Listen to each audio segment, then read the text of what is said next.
நான் முதலமைச்சர் இருந்த காலத்தில் 3651 பேருந்து நான் வாங்கியிருக்கிறோம். அம்மா மறைவுக்கு பிறகு.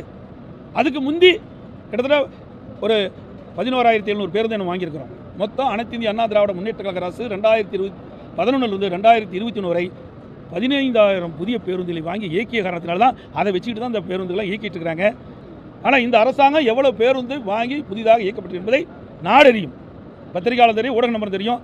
எல்லாம் வருஷம் இந்த ஆட்சி பொறுப்பேற்று 2021 போக்குவரத்து மானிய கோரிக்கையிலையும் இதே தான் நான் சொன்னது தான் கொடுத்துருக்காங்க. 2022லையும் அதே பல்லவி தான், 2023லையும் அதே பல்லவி தான் பாடியிருக்காங்க. எல்லா பேருந்துகளையும் தமிழ்நாட்டில் இருக்கிற ஓடுகிற பேருந்துகள்லாம் ஓட்ட வருஷ பேருந்து தான் இருக்குது. பல பேருந்துகள் ஒழுகுது. சில பேருந்துகள்லாம் டயரே சரியில்லைன்னு சிவகங்கையில் மாவட்ட ஆட்சியாளர்களை காட்ட போயிருக்காங்க. பிரேக் ஷூ இல்லை, லைட் இல்லை. இன்றைக்கி ஓட்ட ஒரு சில பேருந்து தான் இன்றைக்கி இயக்கப்பட்டு வருகின்றது. பல பேருந்து நடுவிலேயே நின்று போயிடுது. உங்களை ஒருவன்